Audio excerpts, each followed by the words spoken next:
princípio teológico da depravação humana.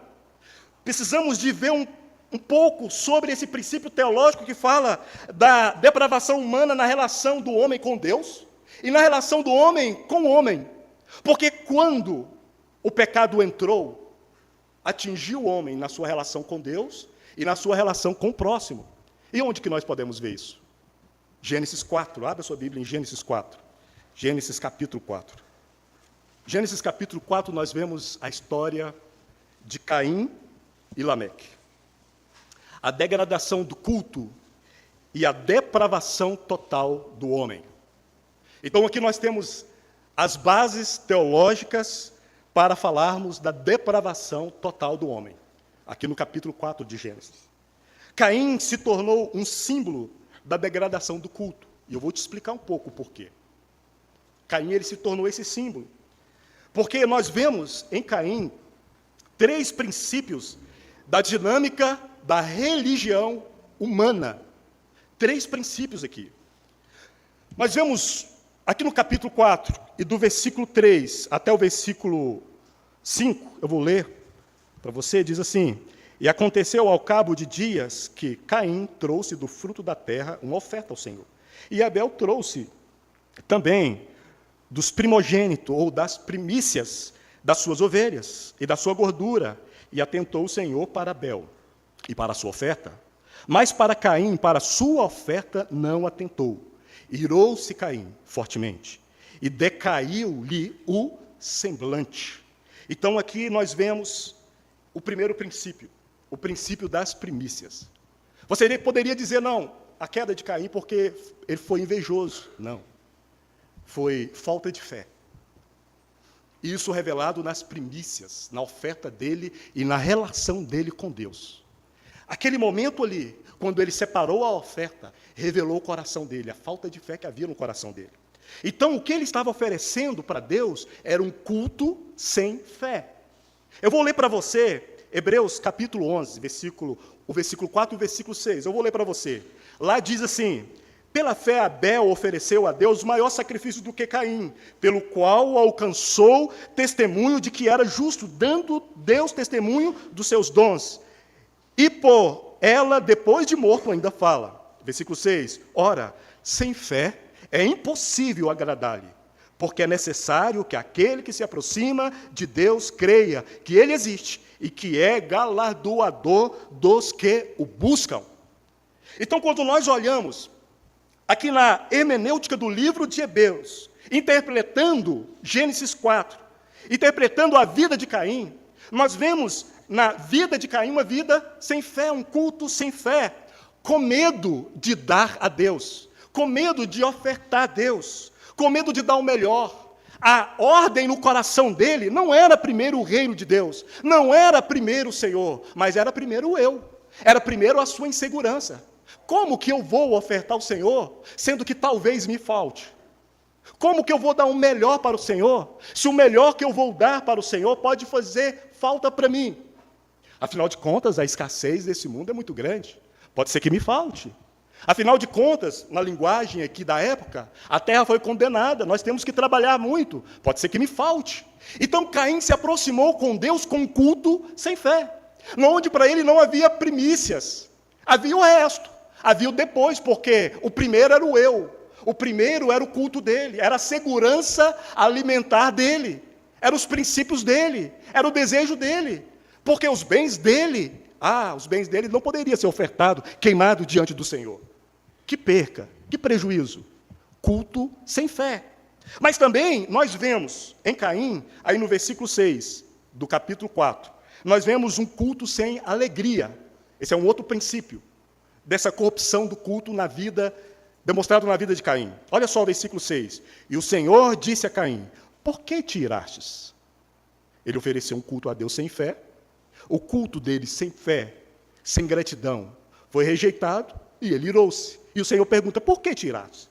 E por que decaiu o seu semblante? Por que você ficou triste, xoxo? Por que não há gratidão e louvor nos seus lábios? Então, naquele momento, Caim estava oferecendo a Deus um culto sem alegria, um culto sem gratidão, sem louvor. Então é por isso que é a corrupção e a degradação do culto. A vida de Caim aponta para isso, porque aquilo que ele estava oferecendo para ele também era um culto sem alegria. E o que nós encontramos lá em Salmo 100, versículo 2? Servi ao Senhor com alegria. Nós nos apresentamos diante de Deus com alegria, é com fé, mas é com alegria, é com esse vigor de gratidão, porque a alegria ela tem uma relação com a gratidão. Se você não está alegre diante do Senhor, se não há uma plena consciência de onde o Senhor te tirou, então a falta dessa consciência não te traz alegria, você não tem alegria, porque, irmãos, eu não sou merecedor de nada, a não ser a condenação do inferno. Então o fato e a realidade de Jesus ter me tirado da condenação do inferno e da escravidão dos demônios, precisa de maior motivo do que esse para júbilo e para adoração? Mas esse não é o maior motivo, porque o maior motivo é o sentimento e o coração de Deus. É o amor que derramou do coração de Deus e tocou a minha vida e tocou a sua vida em salvação. É por isso que Caim, ele apresentou diante de Deus um culto sem alegria.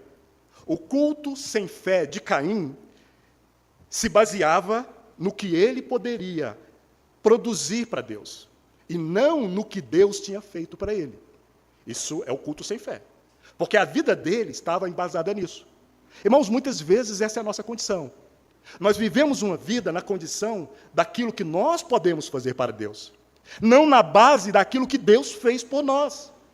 Nós vivemos uma vida na base dos nossos sacrifícios para com Deus, e não na base do sacrifício vicário de Cristo por nós. A nossa egocêntrica alegria cultica acaba. Por isso, porque nós não temos fé, nós não nos apresentamos diante de Deus com fé e com ousadia, e quando acabam as nossas possibilidades de serviço, de atividade, de fazer algo para Deus, então o que acontece? Nos entristecemos, por causa dos limites das nossas obras. Mas quando os nossos olhos estão no Calvário, irmãos, a luz é só a obra de Cristo. Amém. Nós só vemos a obra de Cristo.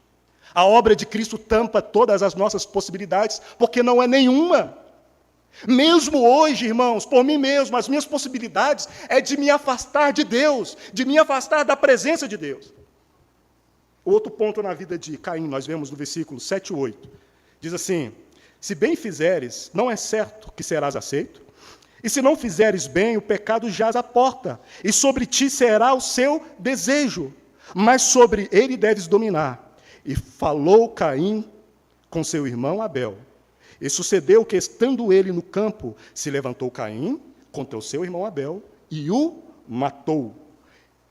Então, nas obras de Caim, nós vemos um culto sem comunhão, sem aliança com o irmão, sem celebração com o irmão, porque a morte no caminho, a morte na relação. 1 João, capítulo 3, versículo 11 e 12, que diz assim: porque essa é a mensagem que ouviste desde o princípio, que nos amemos uns aos outros, não como Caim, que era do maligno e matou seu irmão. E por que causa o matou? Porque as suas obras eram más, e a de seu irmão eram justas. O que nós vemos aqui? Culto sem comunhão é competição, porque não há realidade de vida, não há realidade de celebração. Por isso, o irmão mata o irmão, porque não há comunhão. Se eu ofereço para Deus um culto sem fé, se eu ofereço a Deus um culto sem alegria, a consequência é romper a comunhão e me tornar assassino do meu irmão e viver um culto de obras mortas, da relação entre homens. Aí, irmão mata irmão. Então, nós vemos aqui esse culto caído na vida de Caim. Mas, irmãos, quando nós falamos da totalidade da depravação humana, dessa queda humana, nós temos que rapidamente comentar também sobre a vida de Lameque. Porque Lameque ele se tornou um símbolo de depravação total do homem. Quando o culto é deturpado, o homem se torna depravado. Quando o homem não se apresenta diante de Deus adequadamente, a sua vida degenera. Se nós falamos na nossa celebração com o Senhor, nós vamos falhar na nossa vida e na nossa relação com os nossos irmãos, na sociedade, na nossa vida cotidiana, porque nós falhamos na nossa relação com o Senhor. Então nós vamos falhar na nossa relação com os nossos irmãos. A história de Caim é a história da família humana, fora do Éden.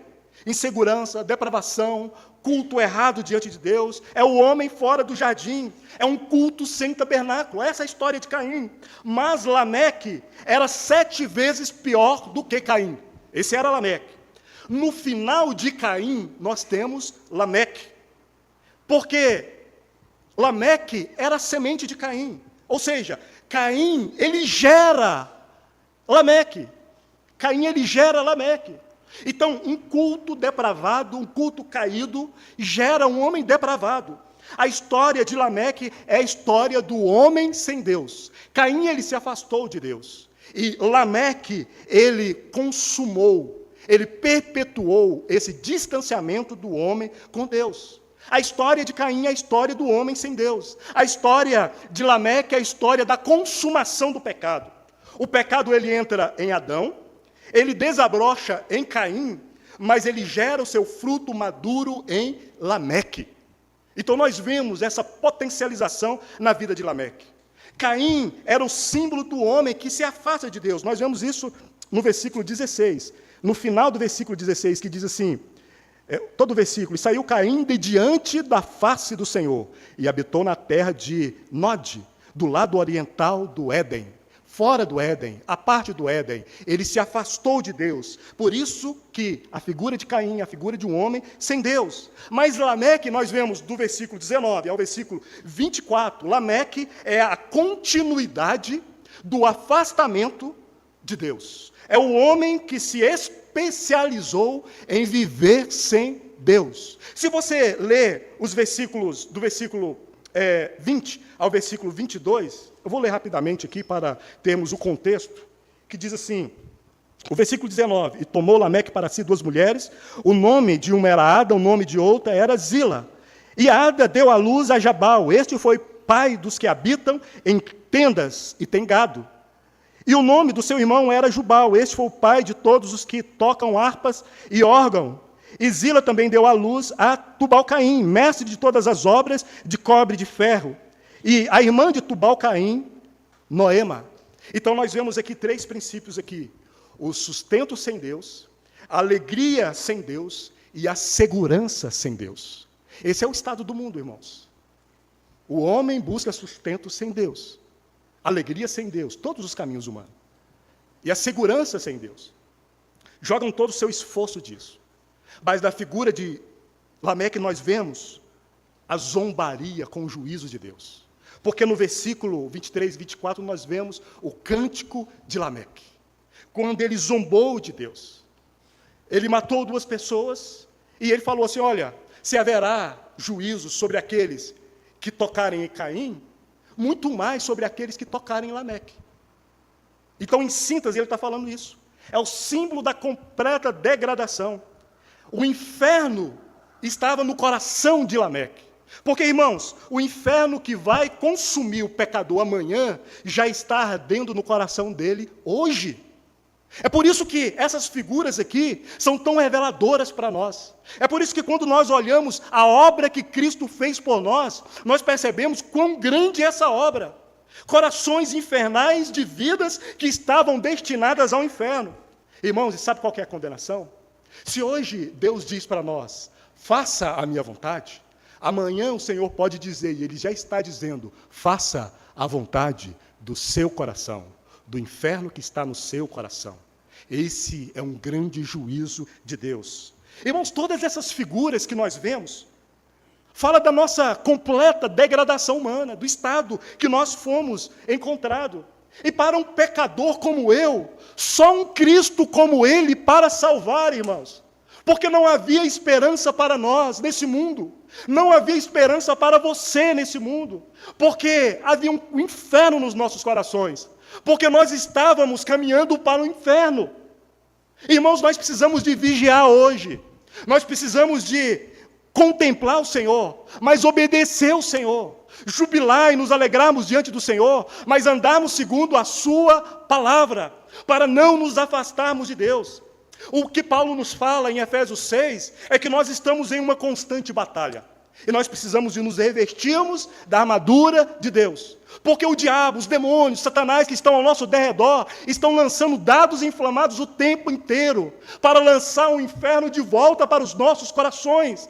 E essas são portas que só você pode abrir. Satanás ele não pode abrir mais, por quê? Porque você está lavado e redimido no sangue do Cordeiro. Então ele não pode arrombar a porta do seu coração.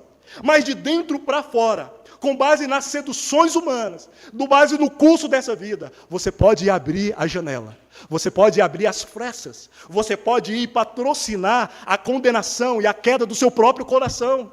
Você pode ir e convidar aqueles que um dia habitavam o seu tenebroso coração. É por isso que o Senhor nos chama a vigiarmos. Essa foi a última exortação do Senhor Jesus antes do Getsêmani, antes da angústia de morte, antes de soar gotas de sangue lá no Getsêmani. As duas últimas exortações: vigiai e orai.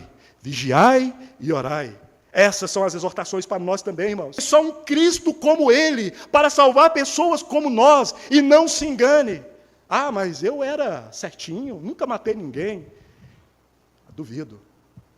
Leia Mateus 5 e você vai descobrir o número, a quantidade de pessoas que você já assassinou.